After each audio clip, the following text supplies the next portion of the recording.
One of the things that is always a bit of a challenge in regards to the lectionary readings that are assigned is that, as we've said before, there's some Sundays we get up here and are kind of like, this isn't my favorite set of readings. But I think sometimes we've got to wrestle with them. But it's particularly painful when it's rally day, it's the start of the fall, and then we have these readings that are just like, you people. And then you dig into the Old Testament and you think, well, maybe there's something out of there that I can get if Jesus isn't going to be kind to me today and what he says. And it turns out that was no help either. So I think that when we get the text for today, there is a piece that I think lays on us in a way that feels authentic to this moment. This world is not easy, and we see examples of it all over the place. I did see, at the risk of being a little political, the image that came out of the president's office of him making fun of the idea of sending armed troops to Chicago. That's not funny. It's not even grown up. It's a bad middle school kind of thing, which might be funny in middle school. But it's not when it's the President of the United States. There is an image, in fact, a couple months back, we had a movie night and a discussion. Brent was kind enough to lead us in a discussion in regards to Dietrich Bonhoeffer. And as Lutherans, we're big fans of Bonhoeffer, even if the movie was a little creative in its license of what was actually historical or happening. Amongst Lutherans, there's a curious saying about Bonhoeffer, which is, everybody wants to be Bonhoeffer until it's time to be Bonhoeffer. It's kind of, oh, that sounded so cool in a theoretical sense, but in a practical, real sense, it's not so great.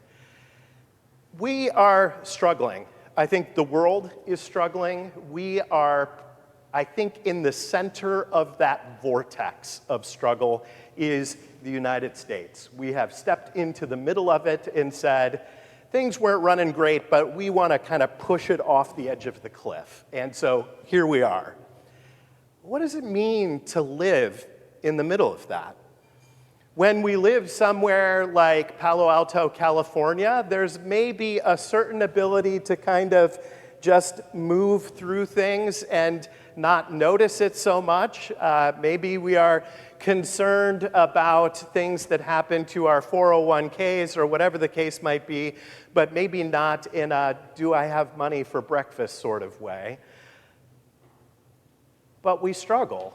And I think that when we think of all of the normal things that happen in life, right? When we get a cancer diagnosis, or a relative passes away, or a relationship falls apart, or who knows what the case might be. When all of those things that happen all the time to us as human beings are rolling on as it is, and then this heavy, heavy, heavy overlay of the world that is today on top of all of that,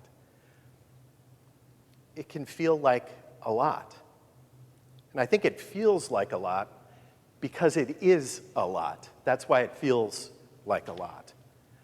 So when we gather in this place, what does it mean to live in the middle of that? One of the things, and I'm particularly intrigued by Emily's fellowship in the Lilly Foundation grant, because we're going to be talking a lot, as we have been, about the idea of community, but community that is centered in baptism and what it means to have a vocation in this life where our passions and our gifts meet the needs of the world is kind of a classic way of saying it. When you walk into this space, do not walk straight past the baptismal font without giving it a thought.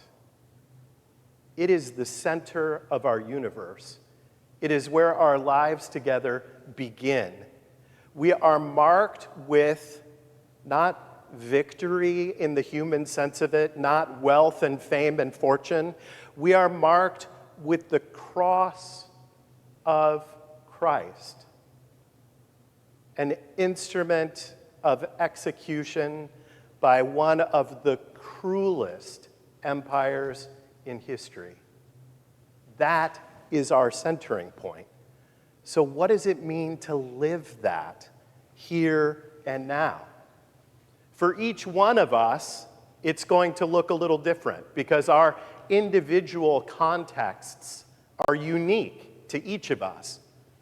But Christ is calling us in all of those places to ask of ourselves, what does it mean to follow him in this time and place? Does it mean to be kind and gentle? Does it mean to be generous? Does it mean to be who knows what? I think each moment is going to call for something different. But, I think the key part of the gospel text for today is a recognition that following Christ is not typically the path of least resistance. We are called to carry the cross, it says. Now, maybe this is true in other languages, I'm not quite sure, but in the United States, the expression to bear one's cross is something that one might say.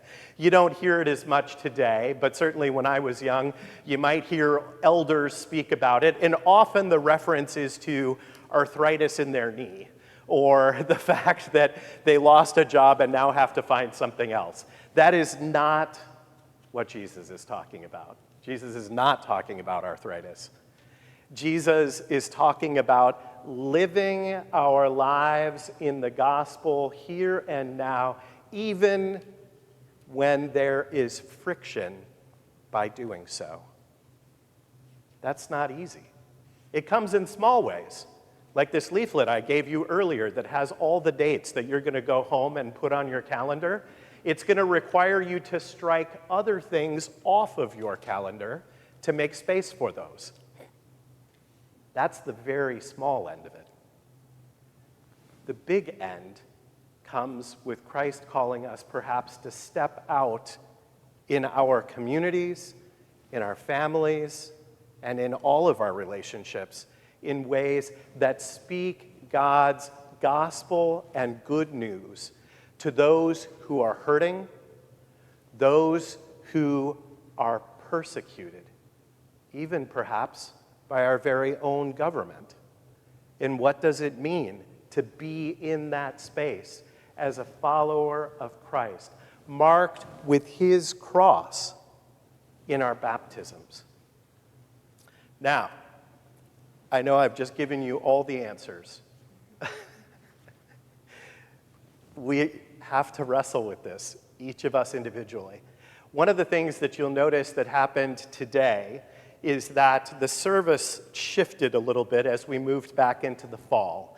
So the entrance, the gathering portion of the service is a little more embellished as we begin to move into bigger seasons in the life of the church. But did you notice how we began?